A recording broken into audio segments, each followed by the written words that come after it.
Good afternoon everyone. तो बेटा last class के अंदर हम लोगों ने परसेंटेज प्योरिटी के बारे में पढ़ा था, बराबर है कि नहीं, और पैरेलल रिएक्शंस को उससे रिलेटेड क्वेश्चंस हम लोगों ने देखे थे। तो आज हम लोग के पास बिल्कुल से नया कंसेप्ट है। तो नेक्स्ट हेडिंग डालो, principal of atom conservation. Principle of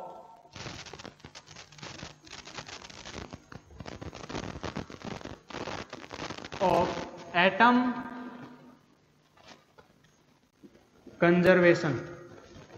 इसको हम किस नाम से बोलते हैं? POAC। शॉर्ट में इसको बोलेंगे POAC। नाम से क्या पता चल रहा है तुम्हारे पास कि यहां पर ये जो तुम्हारा कंसेप्ट है वो किस चीज के ऊपर बेस्ड है? एटम्स के कंजर्वेशन के ऊपर। तो एक काम करो, सबसे पहले तो इसकी थ्योरी लिख लो। चलिए लिखना स्टार्ट करिए। लिखो, it is based on the concept of conservation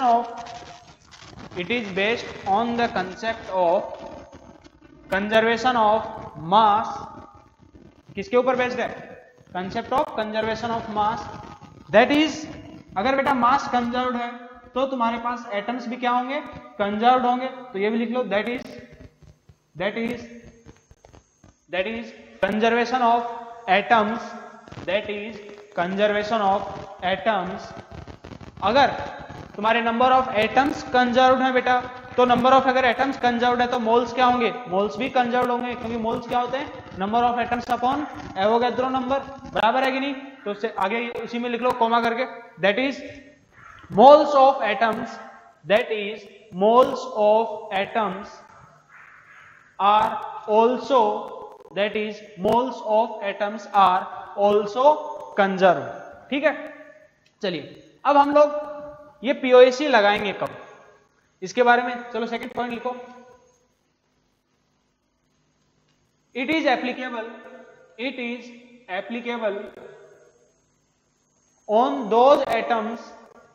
second point लिखो, it is applicable on those atoms which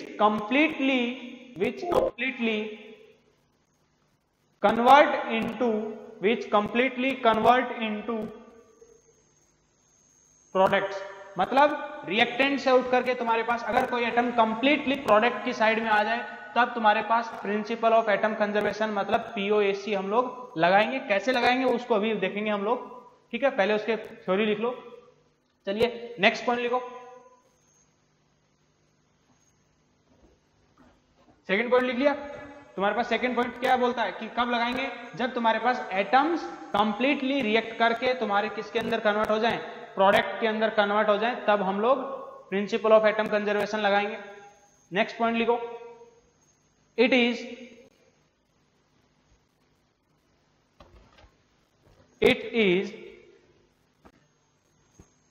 applicable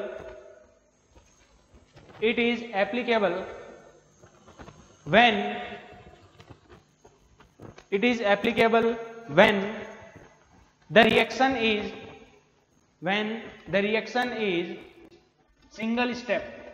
it is applicable when the reaction is single step। ठीक है, हालांकि इस पॉइंट का अभी के लिए कोई मतलब नहीं है। चलिए देखिए कैसे लगाना है। जैसे मान लीजिए बेटा मेरे पास एक केमिकल रिएक्शन लिख रहा हूं, H2S प्लस HNO3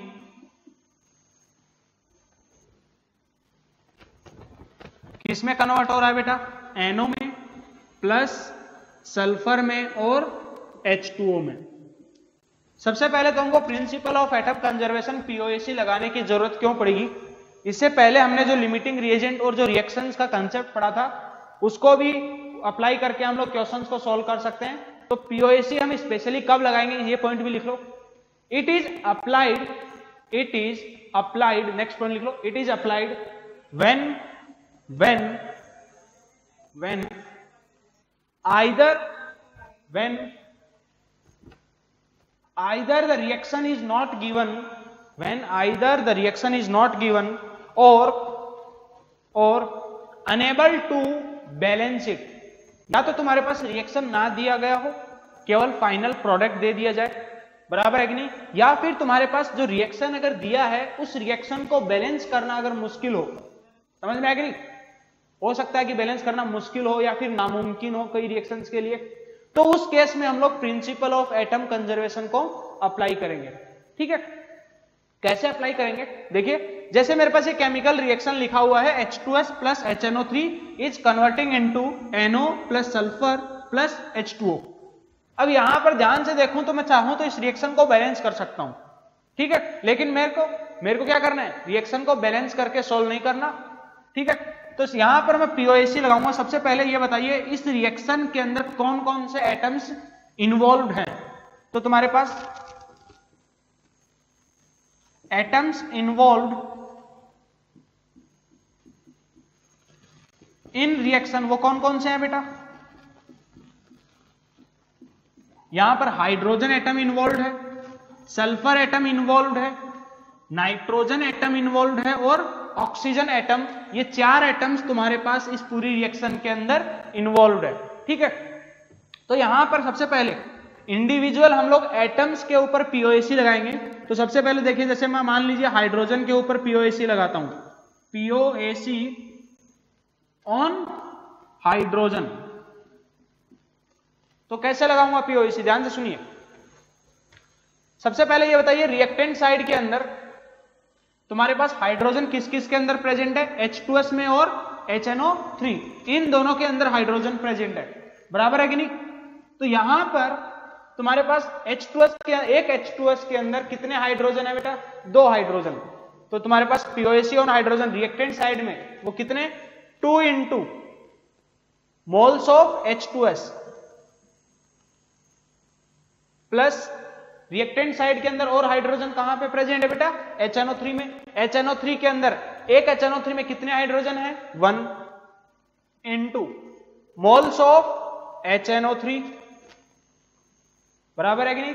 ये तुम्हारे पास हो गए रिएक्टेंट साइड में हाइड्रोजन के लिए, बराबर है। अब अगर मैं इसी चीज को प्रोडक्ट साइड में लगाऊं तो प्रोडक्ट साइड में हाइड्रोजन कहां पर है बेटा, H2O के अंदर।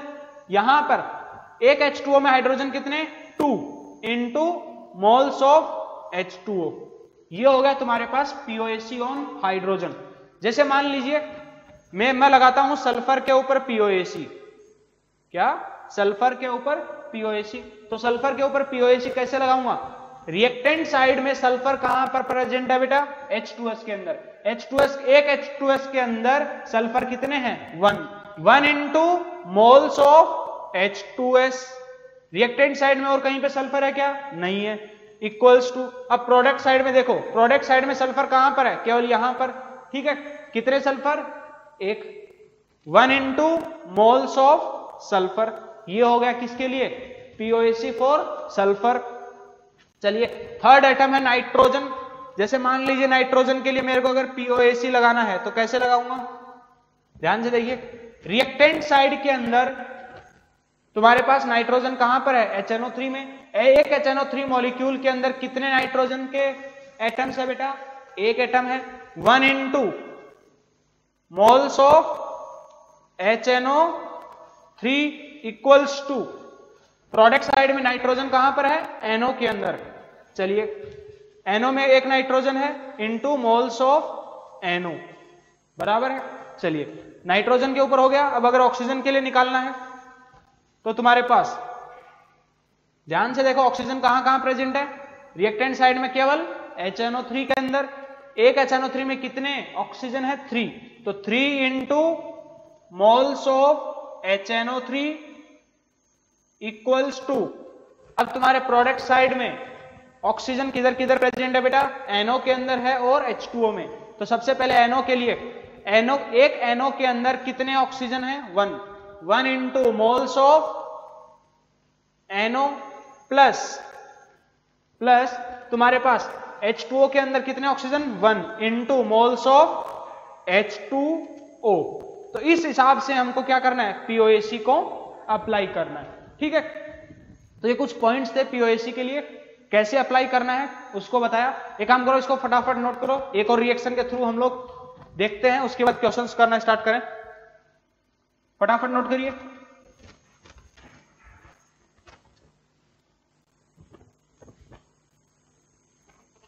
चलिए लिख लिया होगा।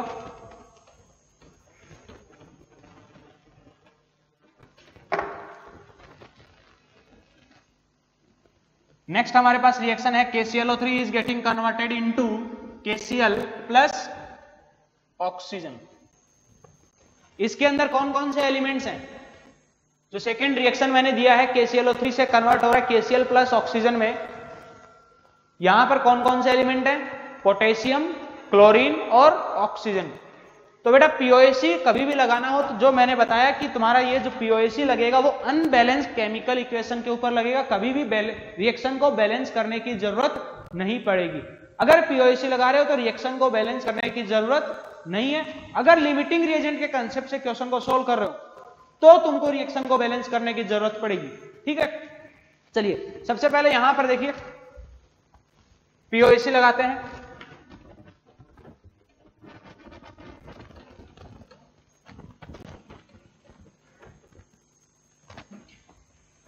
देखिए क्या रिएक्शन बैलेंस्ड है मेरे पास? नहीं है बैलेंस्ड। बैलेंस करने की जरूरत है क्या?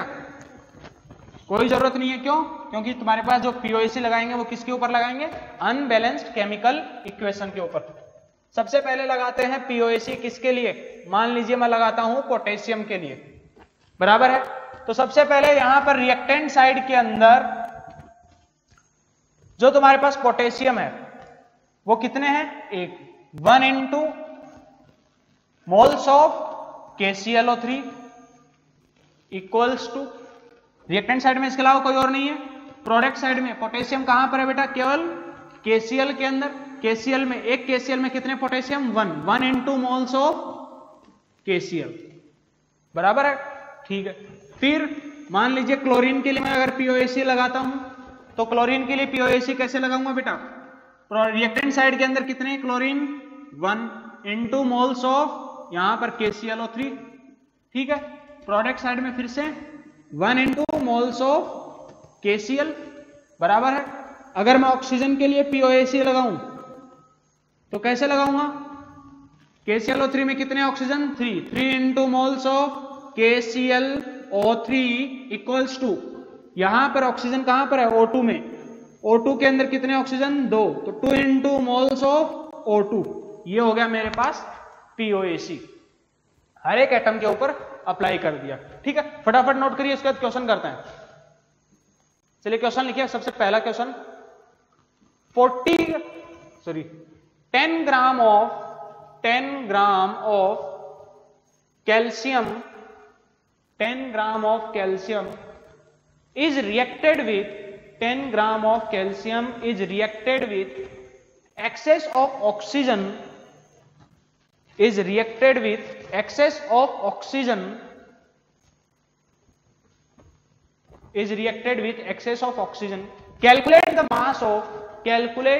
mass of calcium oxide. Calculate the mass of calcium oxide formed. Calcium oxide का कितना मास बना ये तुमको आइडेंटिफाई करना है। क्वेश्चन क्या है? फिर से रिपीट कर रहा हूं कि 10 ग्राम कैल्शियम को हमने एक्सेस ऑक्सीजन के साथ रिएक्शन करवाया और उससे किसका फॉर्मेशन हुआ? कैल्शियम ऑक्साइड का। और तुमको कैल्शियम ऑक्साइड का कितना मास बना ये आइडेंटिफाई करना है। चलिए खुद से ट्राई करिए।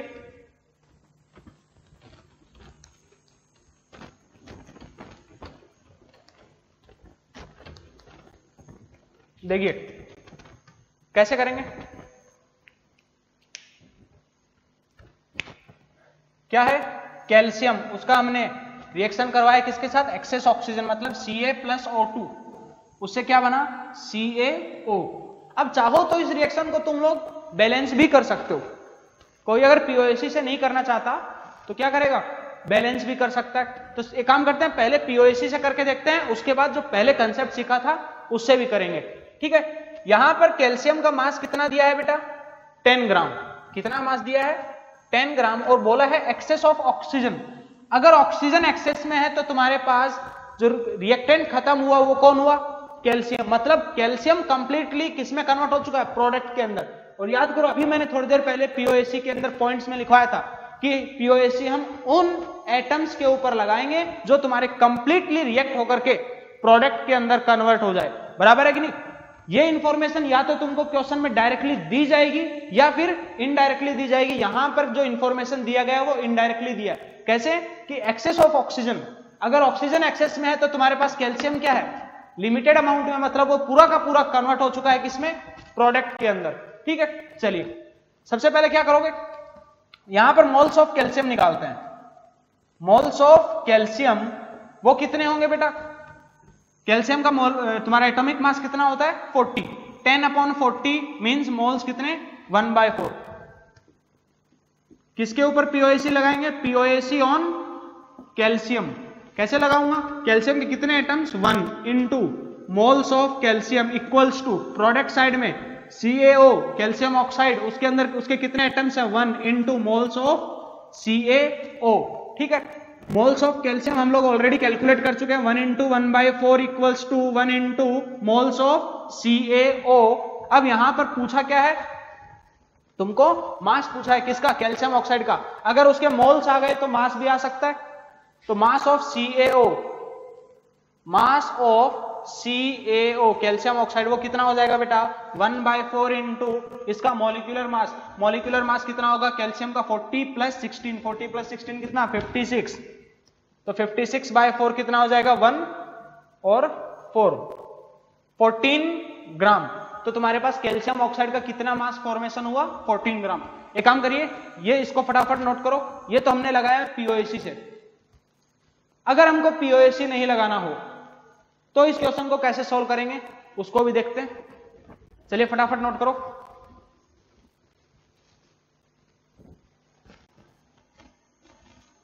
चलिए देखिए, इसको मिटा रहा हूं।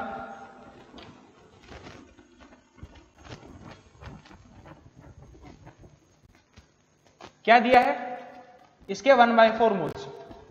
रिएक्शन है, क्या तुम रिएक्शन को बैलेंस कर सकते हो, बिल्कुल बैलेंस कर सकते हैं। इधर में ऑक्सीजन 2, इधर में ये 2, तो कैल्शियम इधर में भी 2।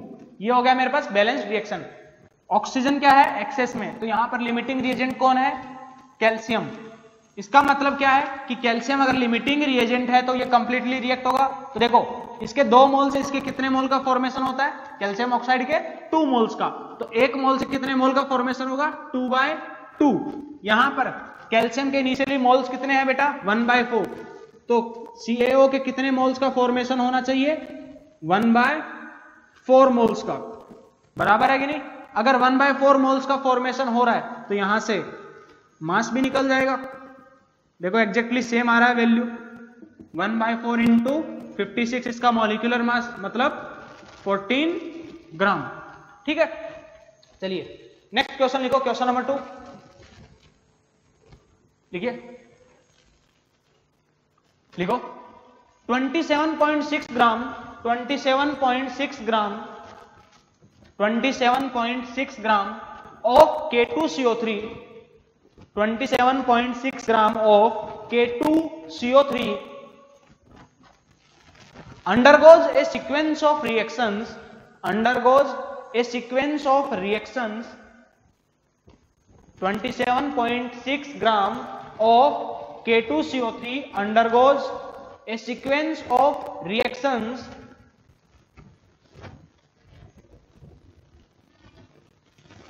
such that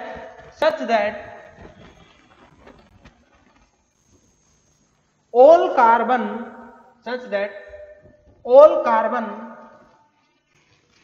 gets converted into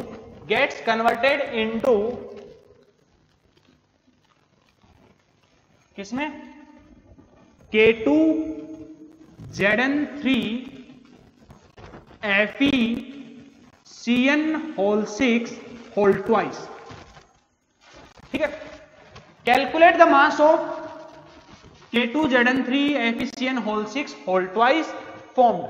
इसका कितना मास का फॉर्मेशन हुआ ये चीज कैलकुलेट कर दी। क्या है, एक बार फिर से रिपीट कर रहा हूं क्वेश्चन को। क्या बोला है कि K2CO3 जिसका इनिशियली मास कितना दिया है 27.6 ग्राम, इसको कई रिएक्शंस के थ्रू हमने करवाया और जो फाइनल प्रोडक्ट बना वो क्या बना, ये बना। ठीक है, और क्वेश्चन में देखिए एक जगह पे इंफॉर्मेशन दिया हुआ कि जितना भी कार्बन है वो सारा का सारा किसमें कन्वर्ट हो गया, सारा का सारा कार्बन किसमें प्रेजेंट आ गया इस फाइनल प्रोडक्ट के अंदर K2ZN3 FeCN6 होल ट्वाइस के अंदर। ठीक है, और जो तुम्हारा ये प्रोडक्ट बना है इसका कितना मास बना, ये चीज तुमको आइडेंटिफाई करना है। चलिए अपने से ट्राई करिए।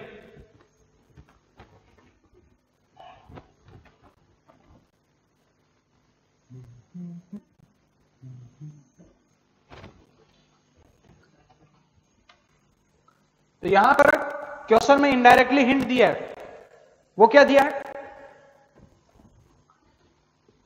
कौन सा आइटम है जो तुम्हारा कंप्लीटली कन्वर्ट हो रहा है रिएक्टेंट से प्रोडक्ट के अंदर, कार्बन। मतलब यहां पर हम जो पीओएसी लगाएंगे वो किसके ऊपर लगाएंगे बेटा, कार्बन के ऊपर पीओएसी अप्लाई करेंगे। ठीक है, चलिए सबसे पहले तो पीओएसी ऑन कार्बन बराबर है, कैसे लगाऊंगा, इनिशियली रिएक्टेंट कौन है, K2CO3। K2CO3 के अंदर कार्बन कितने हैं बेटा, 1 into moles of K2CO3 equals to जो फाइनल प्रोडक्ट है उसके अंदर कार्बन कितने हैं। देखो ध्यान से, यहां पर 6 कार्बन ये है और बाहर में ऑलरेडी 2 लगा है, तो 6 2 12, तो 12 कार्बन प्रेजेंट है कहां पर, फाइनल प्रोडक्ट के अंदर। तो 12 इंटू मोल्स ऑफ, मान ले तुम्हारे पास ये P लिख देते हैं इसको, तो N ऑफ P। ठीक है, K2CO3 के मोल्स पता है क्या, यहां पर उसका मास गिवन है, तो मोल्स हमको आइडेंटिफाई करने पड़ेंगे। तो उसके लिए हमको सबसे पहले क्या करना पड़ेगा, K2CO3 का मॉलिक्यूलर मास कैलकुलेट करना पड़ेगा। इसका मॉलिक्यूलर मास कितना हो जाएगा बेटा, 2 इंटू पोटेशियम का कितना 39 प्लस 1 इंटू 12 प्लस 3 इंटू 16, तो ये कितना आएगा बेटा 39 टू जा कितना 78 प्लस 12 प्लस 48, तो 78 प्लस 60, तो 78 प्लस 60 ये कितना हो जाएगा 138 बराबर है। 138 ग्राम क्या आ गया, K2CO3 का मॉलिक्यूलर मास। तो यहां से मोल्स भी निकाल सकते हैं K2CO3 के, तो मोल्स कितने आ गए बेटा 27.6 अपॉन 138। तो यहां से ये वैल्यू देखो 138 का एग्जैक्टली डबल है कौन, 276, तो ये तुम्हारे पास आ गया 0.2 मोल्स। इसको यहां पर पुट करिए, 1 into 0.2 equals to 12 into moles of final जो प्रोडक्ट है N ऑफ P, वो कितना आ गया बेटा यहां से तुम्हारा 1/60। ठीक है, लेकिन क्या पूछा है, मास पूछा है। मोल्स अगर पता है, मास निकालना है, क्या करेंगे मॉलिक्यूलर मास, इसका मॉलिक्यूलर मास कैलकुलेट करिए। तो यहां पर मॉलिक्यूलर मास किस किस की वजह से होगा, पोटेशियम की वजह से। कितने पोटेशियम, 2 इंटू 39 कितना 78, इसका मॉलिक्यूलर मास कैलकुलेट करते हैं पूरे कंपाउंड का। फिर Zn का कितना होता है 65, तो 3 इंटू 65, तो 65 इंटू 3 कितना हो जाएगा 6 3 18, और ये 195 बराबर है। फिर Fe का कितना होता है 56, 56 इंटू 2 कितना 112। देन Cn कितने हैं, Cn का कितना होता है, कार्बन का 12 प्लस नाइट्रोजन का 14, 14 प्लस 12 कितना 28, 28 इंटू 12, तो 28 इंटू 12, तो इसको सोल्व करो तो कितना हो जाएगा ये, तो ये तुम्हारे पास 36, 360 माइनस 24, तो ये कितना 336, 336। तो इन सबको ऐड करिए, ये तुम्हारे पास जो भी वैल्यू आएगा वो किसके बराबर आ जाएगा, इस कंपाउंड का मॉलिक्यूलर मास, क्योंकि मास निकालना है 1/60 से मल्टीप्लाई कर दो, इसका मास आ जाएगा। ठीक है, तो चलिए आगे, यहां से आगे का कैलकुलेशन खुद से सोल्व करना। चलिए अब एक अगला क्वेश्चन अच्छा से करिए। नेक्स्ट क्वेश्चन लिखिए, 1 gram of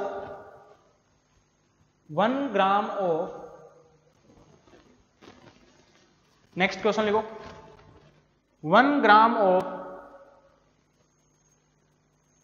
green, 1 gram of green algae, 1 gram of green algae, 1 gram of green algae absorbs, 1 gram of green algae absorbs 4.7 into 10 की पावर -3, 4.7 इंटू 10 की power -3 moles of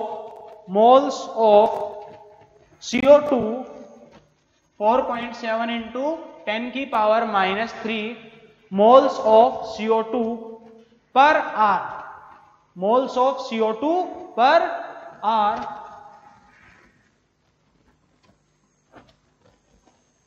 and it gets converted into starch, and it gets converted into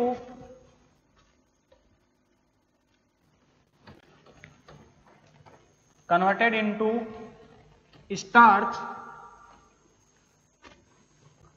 to double its mass,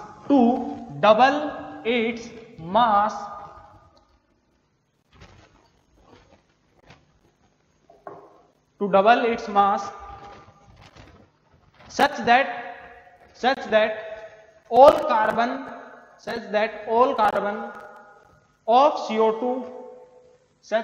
all carbon of CO2 is present in starch. और starch का formula क्या होता है? C6H10O5 whole N, ठीक है। Calculate the time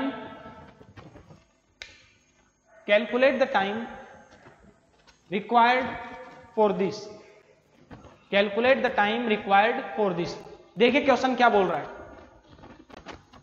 हमारे पास ये क्या है? ग्रीन एल्गी है, बराबर है। ये तुम्हारे पास क्या कर रहा है? CO2 को, इसका इनिशियली मास कितना दिया है? 1 ग्राम।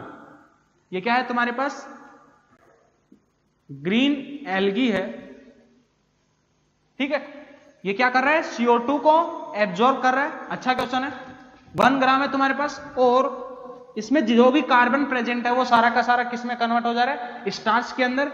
और तुम्हारा जो स्टार्च होता है वो क्या होता है? C6H10O5 होल N, ठीक है।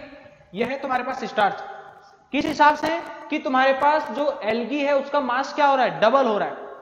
1 ग्राम मास क्या है? इसका खुद का है, और तुम्हारे पास इसका मास डबल हुआ। इसका मतलब इसके ऊपर जो तुम्हारे पास 1 ग्राम मास है वो किसका है? स्टार्च का, बराबर है कि नहीं? ये तुम्हारे पास क्या है? स्टार्च। तो क्वेश्चन में इनडायरेक्टली क्या दिया हुआ है? स्टार्च का मास दिया है 1 ग्राम, ओके। और CO2 तुम्हारे पास कितना एब्जॉर्ब हो रहा है? 4.7 इंटू 10 की पावर -3 मोल्स पर आर। इतने मोल्स तुमको CO2 के एब्जॉर्ब हो रहे हैं। और पूछा क्या है? तुम्हारे पास 1 ग्राम स्टार्च बनने के लिए कितना टाइम लगेगा? बेसिकली ये बात पूछी है, ठीक है। चलिए अपने से ट्राई करिए, बहुत अच्छा क्वेश्चन है।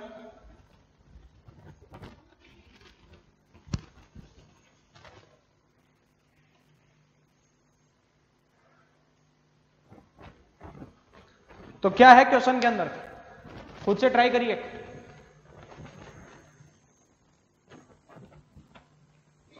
क्या करोगे?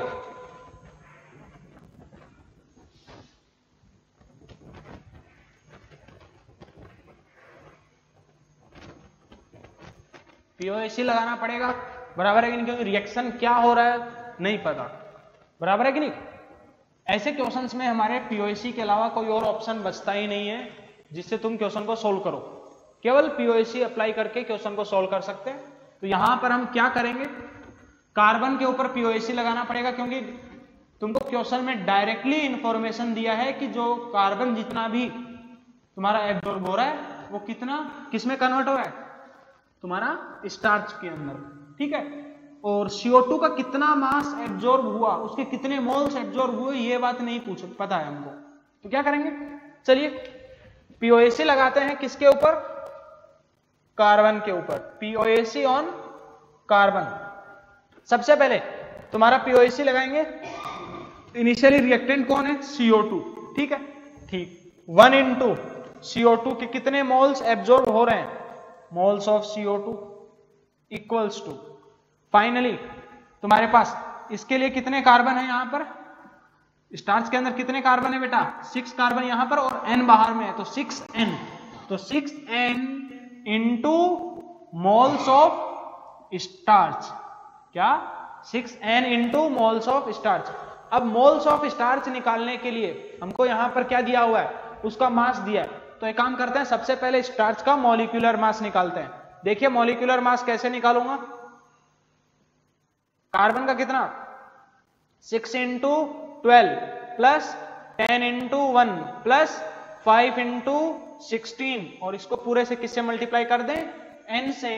तो यहां पे ये वैल्यू कितनी आएगी बेटा, 12 6 जा 72 प्लस 10 प्लस 16 5 जा 80, 80 प्लस 10 90, 90 और 70 कितना हो गया 162, ठीक है। तो 72, तो तुम्हारे पास ये आ गया 162n, तो ये आ गया मेरे पास स्टार्च का मॉलिक्यूलर मास, ठीक है, okay.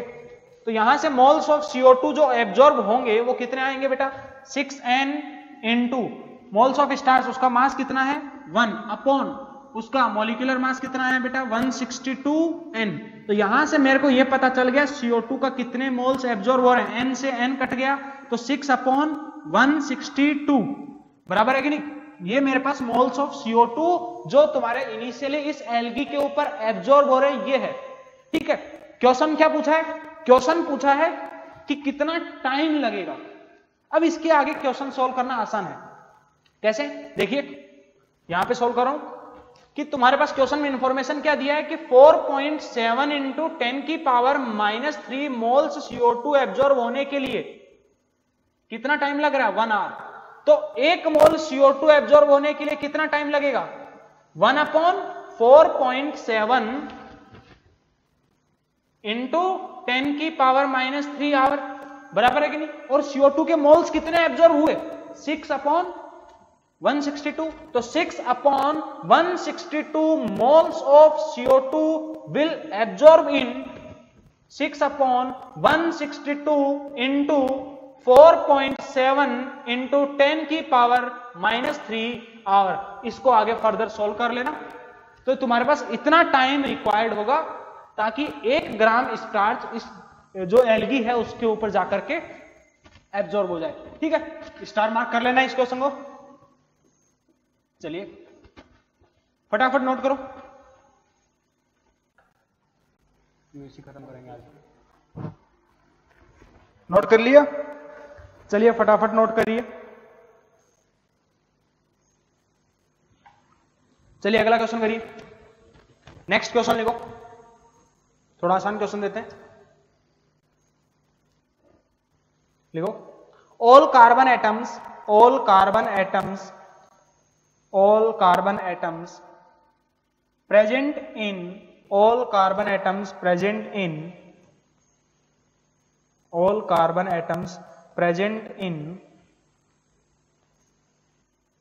in KH3 all carbon atoms present in KH3 C2O4 whole twice dot 2H2O weighing WEIGHING weighing 254 gram weighing 254 sorry weighing 254 gram is converted into CO2 is converted into CO2. Calculate the mass of CO2 formed. Calculate the mass of CO2 formed. CO2 का कितना मास बना ये identify करना है। तुम्हारे पास question क्या है कि इसके अंदर ये मॉलिक्यूल है, इस मॉलिक्यूल के अंदर जितने भी कार्बन एटम्स प्रेजेंट हैं वो सारे के सारे किस में कन्वर्ट हो गए CO2 के अंदर, और इसका मास दिया हुआ है 254 ग्राम। और बताइए कितना मास किसका बना CO2 का, ठीक है। चलिए करिए, देखिए यहां पर भी तुम्हारे पास जो रिएक्शन है वो नहीं दिया है, क्या रिएक्शन नहीं दिया गया है, तो अब इसको कैसे सोल्व करेंगे।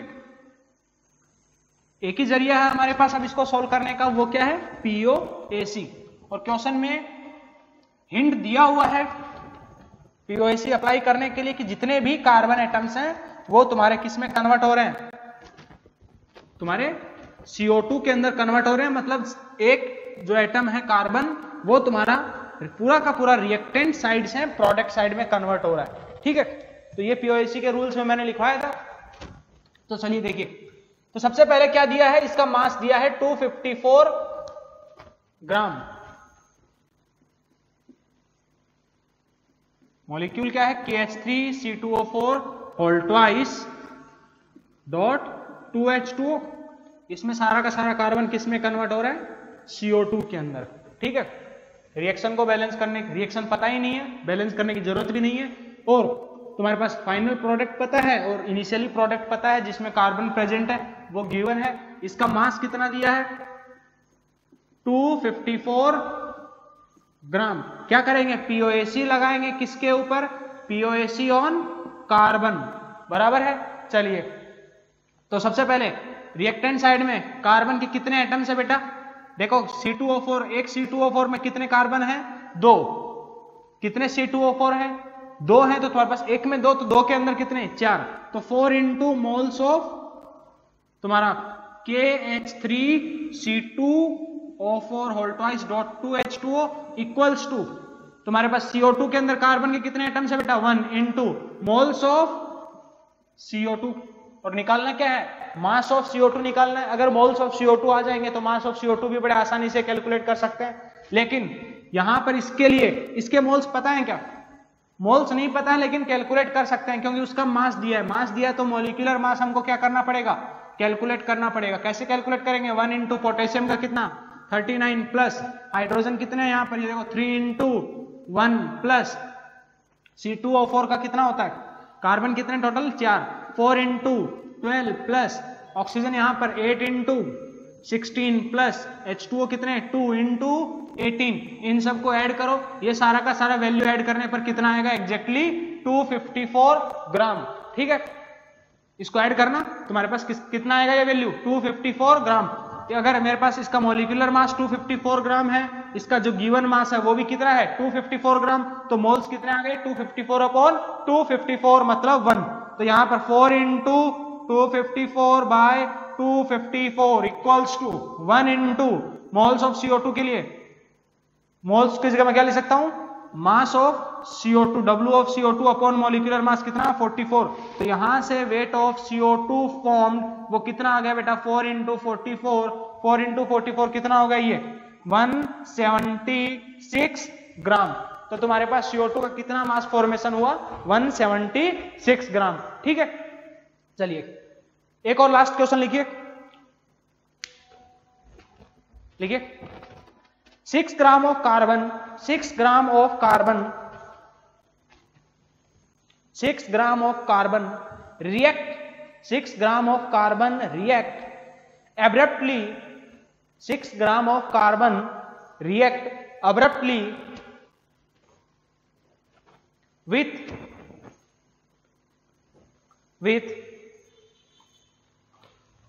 10 gram of oxygen, with 10 gram of oxygen, with 10 gram of oxygen, calculate the percentage of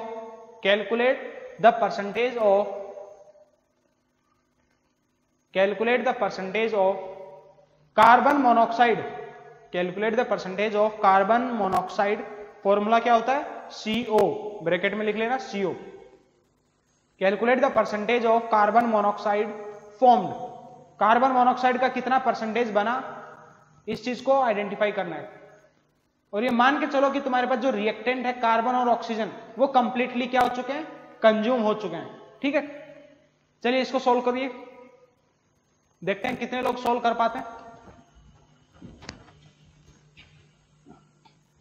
जो क्वेश्चन में इंफॉर्मेशन गिवन है यहां पर कि कार्बन और ऑक्सीजन जो है वो क्या हो रहे हैं, कंप्लीटली कन्वर्ट हो रहे हैं, बराबर है कि नहीं। इसका मतलब अगर पूछा है कि परसेंटेज ऑफ CO, अगर परसेंटेज पूछा है तो इससे हिंट लगना चाहिए कि केवल CO अकेला प्रोडक्ट नहीं बनेगा, हो सकता है कुछ लोग कार्बन प्लस O2 से डायरेक्टली CO का फॉर्मेशन कर दें और क्वेश्चन को सोल्व करना स्टार्ट करें। ठीक है, लेकिन अगर एक रिएक्शन को देखोगे ध्यान से तो तुम्हारे पास CO तो अकेला नहीं बनेगा, उसके साथ में कोई और प्रोडक्ट भी बनेगा। ठीक है, अब दूसरा प्रोडक्ट जो बनेगा वो कौन सा होगा? Carbon monoxide. क्योंकि याद करो मैंने बताया है कि कार्बन प्लस ऑक्सीजन रिएक्ट करके CO भी बना सकते हैं और CO2 भी बना सकते हैं, बराबर है कि नहीं? तो यहां पर एक से ज्यादा प्रोडक्ट का फॉर्मेशन हो रहा है। क्या हो रहा है देखो ध्यान से, C प्लस O2 उससे हो सकता है CO भी बन जाए और C प्लस O2 से CO2 भी बन जाए। चलिए इसको चेक कर लेते हैं कि तुम्हारे एक से ज्यादा प्रोडक्ट बनेंगे भी कि नहीं बनेंगे। क्या दिया है? इनिशियली इसका मास दिया है 6 ग्राम और इसका कितना मास दिया है? 10 ग्राम, बराबर है कि नहीं? एक काम करो, दोनों के मोल्स निकालिए। यहां पर मैं अगर मोल्स निकालूंगा तो कितना 6/12, यहां पर कितना 10/32, 10/32, ये 1/2 मोल्स और ये तुम्हारे पास कितने आएंगे?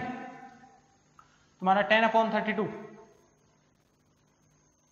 सोल्व करो इंटू 10, तो ये तुम्हारा वैल्यू अप्रोक्सीमेटली 0.33 के आसपास आएगा। ठीक है, इसको सोल्व करोगे तो ये वैल्यू 0.33 के आसपास आएगा, 0.5 से कम आएगा। इसका मतलब ऑक्सीजन क्या होना चाहिए? LR होना चाहिए, बराबर है कि नहीं? अगर ये LR है तो तुम्हारा इसका मतलब क्या है कि अगर ऑक्सीजन कंप्लीटली रिएक्ट हो जाएगा तो कार्बन बच जाएगा। लेकिन इंफॉर्मेशन क्वेश्चन में गिवन है कि दोनों के दोनों रिएक्टेंट कंप्लीटली कन्वर्ट हो रहे हैं, बराबर है कि नहीं? ठीक है, अगर केवल तुमने CO बनाया तो कार्बन बच रहा है, अगर तुमने CO2 बनाया,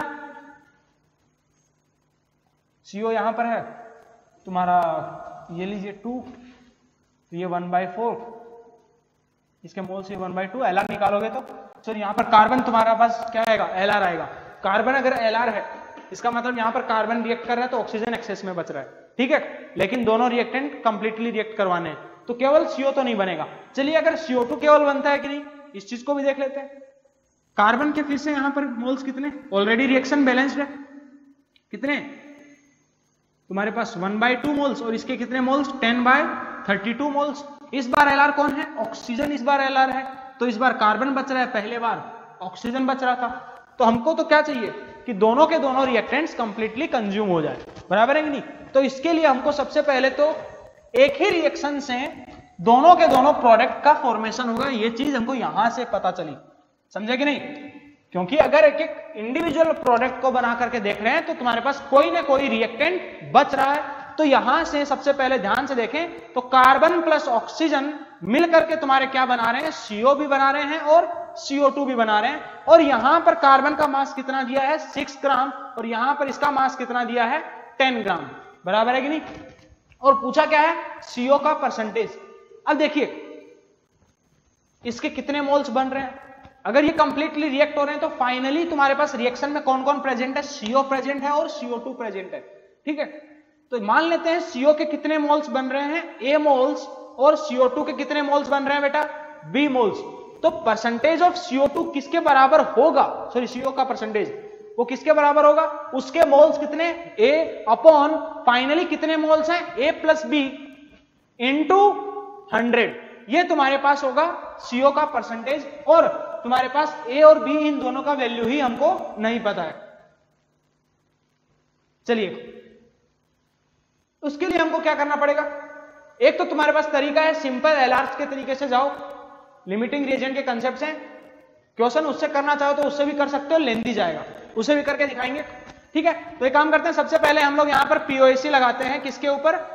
यहां पर देखो कार्बन और ऑक्सीजन, इन दोनों के लिए इंफॉर्मेशन दिया कि दोनों के दोनों क्या हो रहे हैं? कंप्लीट हो रहे हैं, बराबर है कि नहीं? 5 मिनट नीचे पहुंचो तब तक आ जाएंगे। तो क्या करेंगे? POAC लगाते हैं सबसे पहले कार्बन के ऊपर। चलिए तो POAC ऑन कार्बन। सबसे पहले रिएक्टेंट साइड में कार्बन कहां पर है? यहीं पर 1 into moles of carbon equals to, यहां पर तुम्हारे पास CO के अंदर कार्बन कितने हैं बेटा? 1 into moles of CO plus CO2 के अंदर कार्बन कितने हैं? 1 into मोल्स ऑफ CO2। तो यहां पर 1 into मोल्स ऑफ कार्बन कितने? 6 ग्राम दिया है, उसका मोल से निकाल सकते हैं 6/12, बराबर है कि नहीं? मोल्स कितने आएंगे? 1/2 इक्वल्स टू, देखिए मैंने रिएक्शन को बैलेंस नहीं किया है। अगर POAC लगा रहा हूं तो रिएक्शन को बैलेंस नहीं किया है। ठीक है, 1 into मोल्स ऑफ CO वो कितने मान के चले हैं बेटा? A। तो ये जो थोड़ा सा यहां से सोल्व करोगे तो a प्लस बी किसके बराबर आ गया 1/2 के बराबर, एक रिएक्शन आ गई, एक इक्वेशन आ चुका है। ठीक है, अब एक काम करते हैं, पीओएसी लगाते हैं किसके ऊपर, पीओएसी ऑन ऑक्सीजन।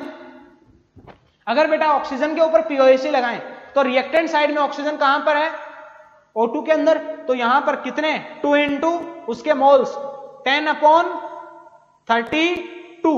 अब तो थोड़ा डायरेक्टली लगा सकते हैं, इक्वल्स टू यहां पर ऑक्सीजन कितने 1 इंटू मोल्स ऑफ CO वो कितने A प्लस CO2 में कितने ऑक्सीजन 2 इंटू यहां से मोल्स ऑफ तुम्हारे पास CO2 कितने हैं B, तो ये वैल्यू कितनी आ गई बेटा 10/16 equals to A plus 2B। ये आ गया मेरे पास सेकेंड इक्वेशन, बराबर है कि नहीं, दो इक्वेशन है, दो वेरिएबल है, बराबर है कि नहीं, आपस में सोल्व करो, इसके अंदर से ये सब्ट्रैक्ट करेंगे तो तुम्हारे पास B का वैल्यू आएगा, उसको उठा करके फिर से इस इक्वेशन में पुट करो तो A का वैल्यू आ जाएगा, बराबर है कि नहीं, और फिर परसेंटेज ऑफ CO आ सकता है, समझे कि नहीं। तो ये तो है तुम्हारे पास A और B का वैल्यू खुद से कैलकुलेट करना, मैं नहीं कैलकुलेट करूंगा, ये तो तुम्हारे पास है पीओएसी से करने का तरीका। अगर कोई बोलता है कि सर हमको पीओएसी से नहीं करना, हमको लिमिटिंग रिएजेंट के कंसेप्ट से ही करके बताइए, तो बेटा क्वेश्चन उससे हो सकता है लेकिन अननेसेसरी लेंदी होगा। कैसे सोल्व करना है ध्यान से देखिए, फटाफट नोट करो इस चीज को, फटाफट नोट करिए। क्या होगा इससे, क्वेश्चन अननेसेसरी लेंदी होगा तुम्हारे पास, लिमिटिंग रिएजेंट्स है। मैं बता देता हूं कैसे सोल्व करना है, करके तुम लोग खुद से देखना, दोनों तरीके से सोल्व करना आना चाहिए।